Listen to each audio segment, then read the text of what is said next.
नमस्कार, मैं अजय कुमार। प्रभात खबर की चुनावी चर्चा में आपका स्वागत है। हम चर्चा करेंगे कि कैसे लोकसभा चुनाव की गति जैसे-जैसे आगे बढ़ रही है, वैसे कई रोचक तथ्य और रोचक प्रसंग सामने निकल कर आ रहे हैं। हम बात करना चाहते हैं सीवान लोकसभा सीट को लेकर, जहां से राजद ने अभी तक अपने उम्मीदवारों की घोषणा नहीं की थी। ऐसा कहा जाता है कि हेना साहब, जो पूर्व सांसद और सिवान के एक बाहुबली चेहरा मोहम्मद शहाबुद्दीन की पत्नी को राजद की ओर से अप्रोच किया जा रहा है, उनसे संपर्क किया गया है कि वहां से वह उन्हें उम्मीदवार बनाएगा। और इसके लिए आज गुरुवार को दोपहर 2 बजे वह पटना आने वाली भी थी, जैसा कि राजनीतिक हलकों में चर्चा थी, पर वह नहीं आई। हमारे सिवान संवाददाता ने उनसे संपर्क किया और जानना चाहा कि क्या वह चुनाव लड़ने जा रही हैं। तो उन्होंने इस पर कहा कि हाँ, वो चुनाव लड़ेंगी और निर्दलीय के रूप में लड़ेंगी। दूसरा प्रसंग, सच्चिदानंद राय, जो सारण स्थानीय निकाय से विधान परिषद में जो निर्वाचित हुए हैं पिछले दिनों, उन्होंने आज घोषणा की कि वह महाराजगंज सीट से निर्दलीय के तौर पर चुनाव में खड़े हो रहे हैं। जमुई से ये सूचना है कि वहां रामविलास पासवान जी, दिवंगत रामविलास पासवान जी के दामाद साधु पासवान जी ने अपने ही परिवार के जो वहां कैंडिडेट हैं अरुण भारती, उनके खिलाफ मोर्चा खोल दिया है।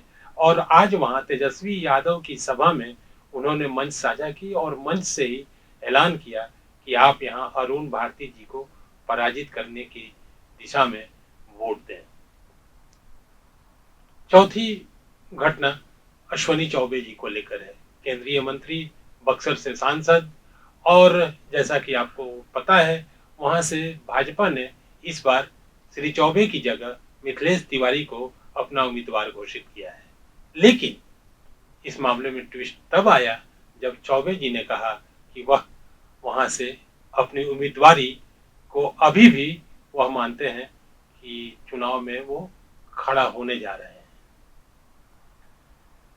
इन सभी प्रसंगों पर, चुनाव के दौरान निकलने वाले इन प्रसंगों पर हम चर्चा करेंगे अपने राजनीतिक संवाददाता मिथिलेश कुमार जी से। इसके क्या मायने हैं, चुनाव में ये कहां तक प्रभावित करेंगे और जो घटनाएं घट रही हैं, तो हम बात करते हैं। हमारे साथ हैं मिथिलेश कुमार जी। मिथिलेश जी। जी नमस्ते। नमस्ते नमस्ते।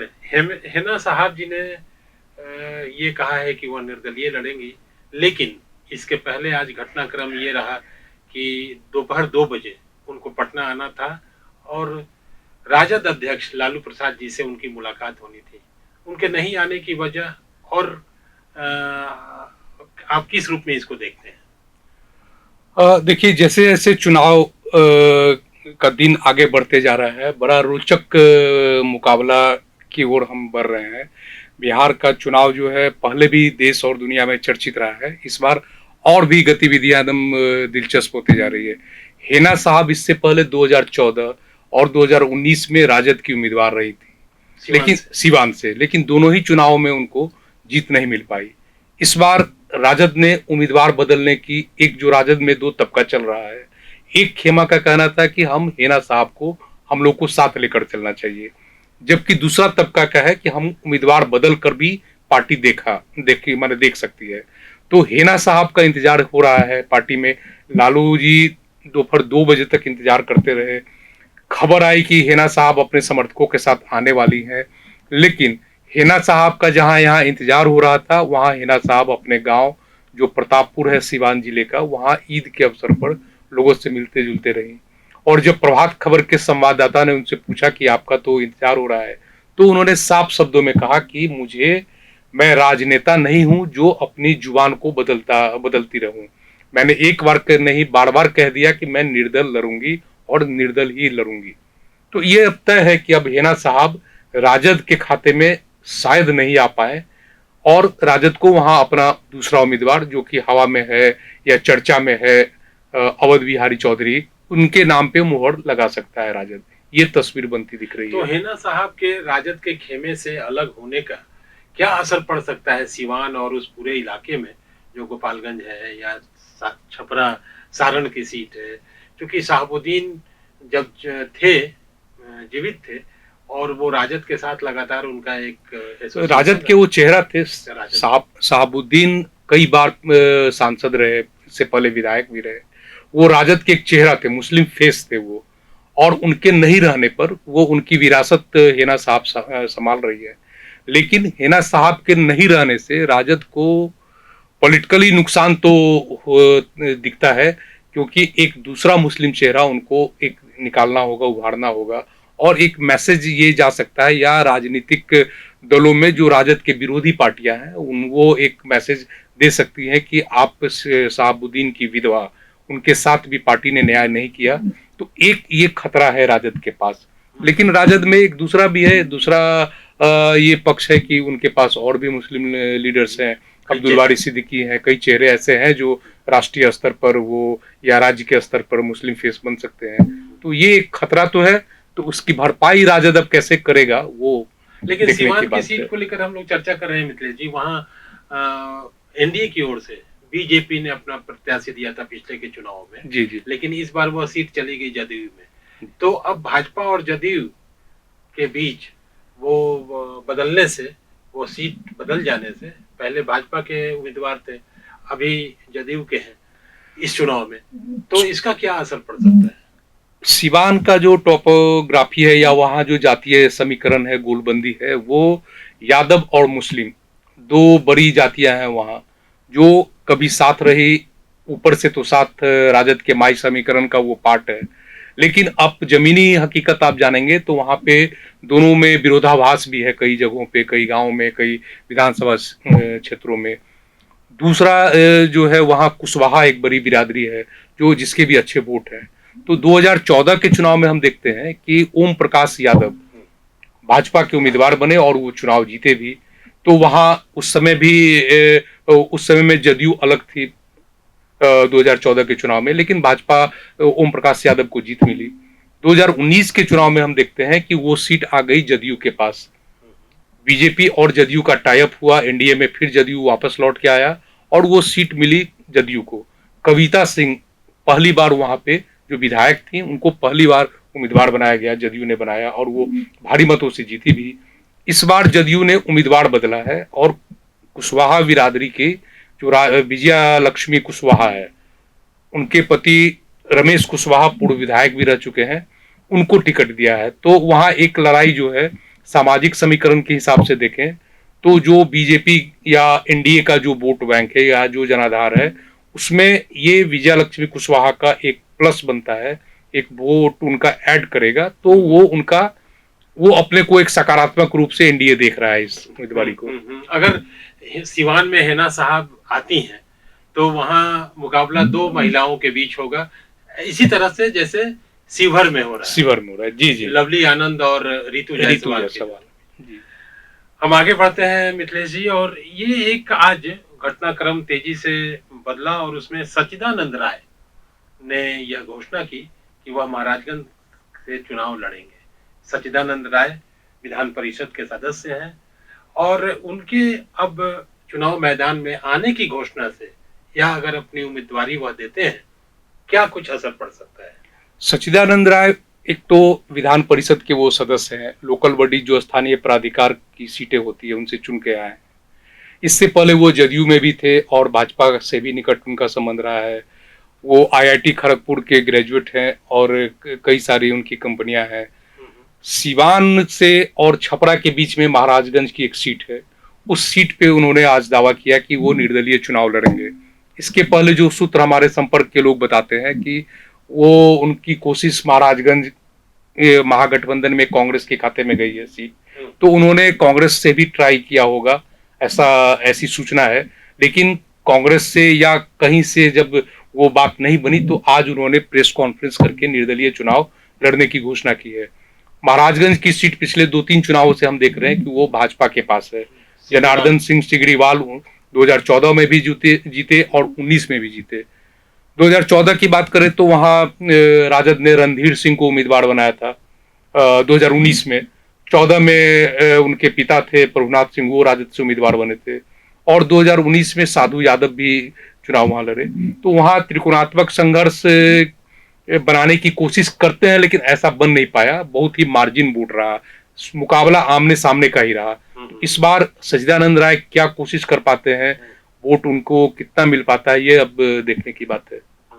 एक और दिलचस्प वाकया ये हुआ कि जमुई लोकसभा क्षेत्र में खैरा में आज मीटिंग थी तेजस्वी यादव की, और उस मंच पर साधु पासवान ने खुलेआम यह घोषणा की कि चिराग पासवान जी के जो की पार्टी के जो उम्मीदवार हैं अरुण भारती जी, उनके बदले आप राजद के कैंडिडेट को विजयी बनाएं। तो परिवार की यह जो लड़ाई है, साधु पासवान जी और चिराग पासवान जी की जो लड़ाई है, ये अब सार्वजनिक तौर पर मंचों के जरिए सामने आ रही है। जी बिल्कुल। तो क्या ये सब चीजें चुनाव में प्रभावित करती हैं वोटरों को? नहीं, मैंने बताया कि जो दिलचस्प दौड़ में है, तो वो एक राजनीति में विरासत की भी बात होती है। रामविलास पासवान की विरासत कौन संभालेंगे?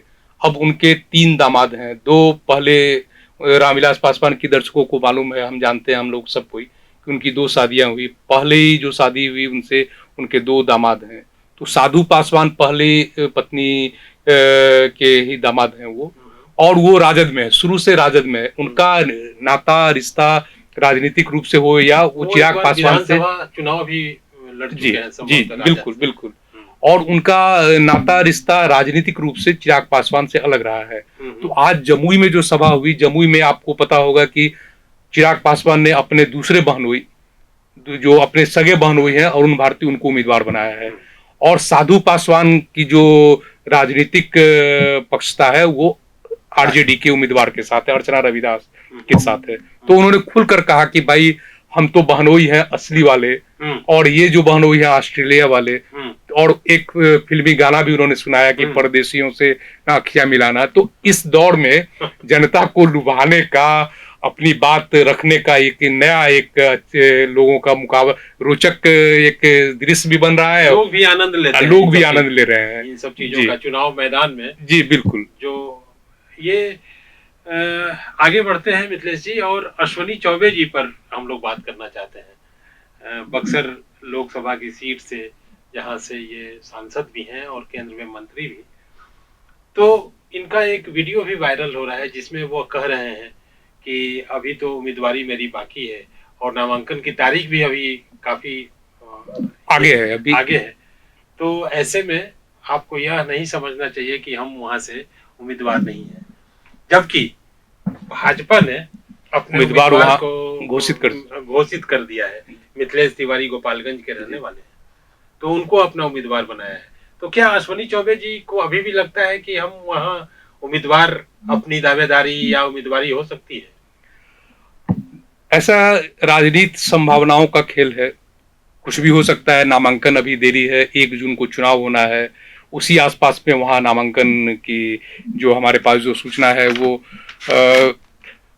7 मई से वहां नामांकन होना है। तो अभी टाइम है। अभी अश्विनी चौबे भागलपुर के रहने वाले हैं। 2014 में भाजपा ने एक नया प्रयोग किया और वहां उनको उम्मीदवार बनाया, वो भारी मतों से जीते भी।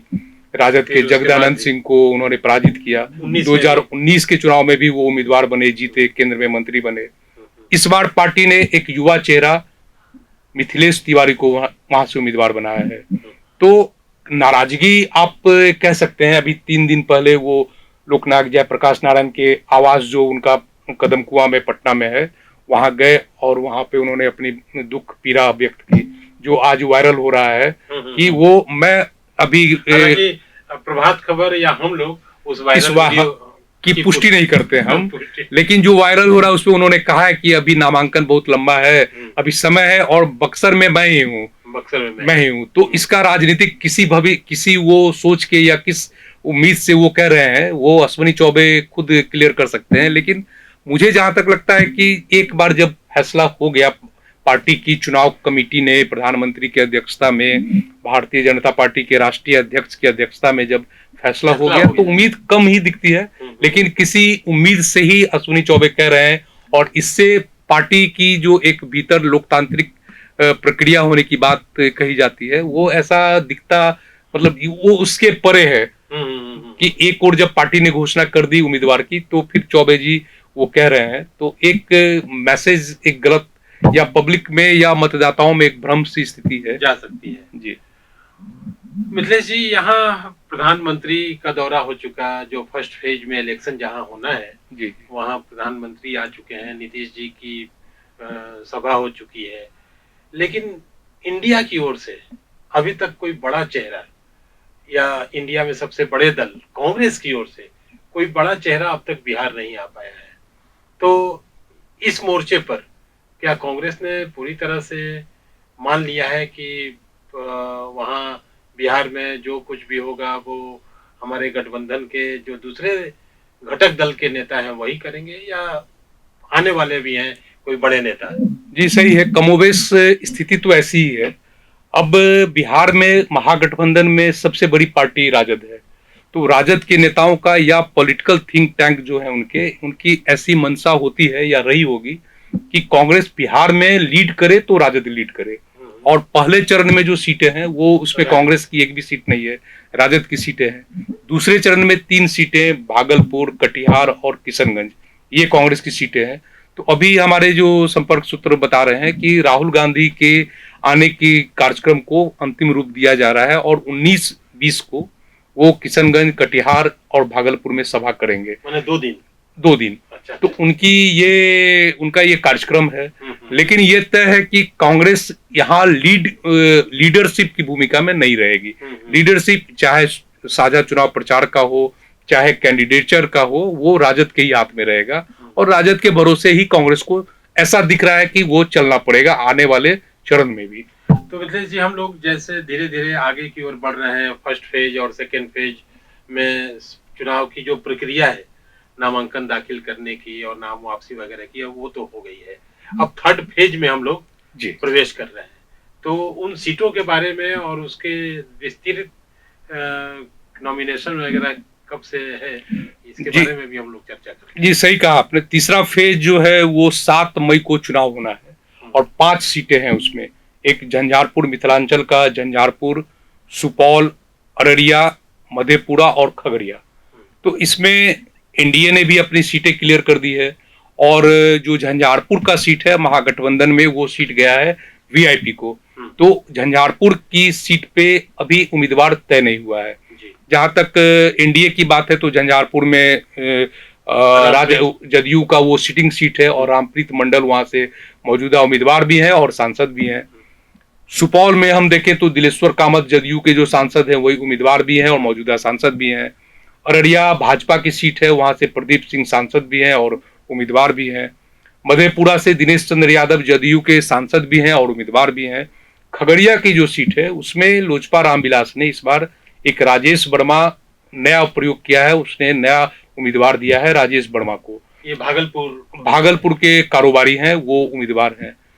उनके बनिस्पत, उनके मुकाबले हम देखें महागठबंधन में, तो सुपौल में वो राजद की सीटें हैं, वहां से चंद्रहास चौपाल जो सिंहेश्वर स्थान के राजद के विधायक हैं, अति पिछड़ा चेहरा है, उनको उम्मीदवार बनाया गया है। अररिया से राजद ने शाहनवाज आलम को अपना उम्मीदवार बनाया है। वो शाहनवाज आलम पूर्व मंत्री हैं और पूर्व केंद्रीय मंत्री तस्लीमुद्दीन के बेटे भी हैं। हम मधेपुरा की बात करें तो वहां पूर्व सांसद हैं रमेंद्र कुमार रवि थे, उनके बेटे हैं चंद्रदीप, उनको उम्मीदवार राजद ने बनाया है। और खगड़िया की सीट जो है वो माकप्पा, मार्क्सवादी कम्युनिस्ट पार्टी सीपीएम को दी गई है। संजय कुमार वहां से प्रत्याशी है। तो कमोबेश झंझारपुर की सीट को अगर छोड़ किनारे किया जाए तो इन 4 सीटों पे आमने सामने का मुकाबला होता दिखता है, और वीआईपी के कैंडिडेट की घोषणा होनी है जी। और ये बता दें कि 12 अप्रैल से, यानी कल से नामांकन का काम ये 5 सीटों के लिए शुरू हो जाएगा, और 19 अप्रैल तक नामांकन होगा। ये स्थिति है। बहुत धन्यवाद मिथिलेश जी। तो हम लोग चर्चा कर रहे थे प्रभात खबर की चुनावी चर्चा में, हम लोगों ने बातचीत की राजनीतिक घटनाक्रम और रोचक प्रसंगों को लेकर। हम फिर हाजिर होंगे ऐसे ही कुछ मसलों मुद्दों को लेकर, राजनीतिक प्रसंगों को लेकर। हमें दीजिए इजाजत। बहुत बहुत धन्यवाद। प्रभातखबर.com, विश्वास वही, रफ्तार नहीं।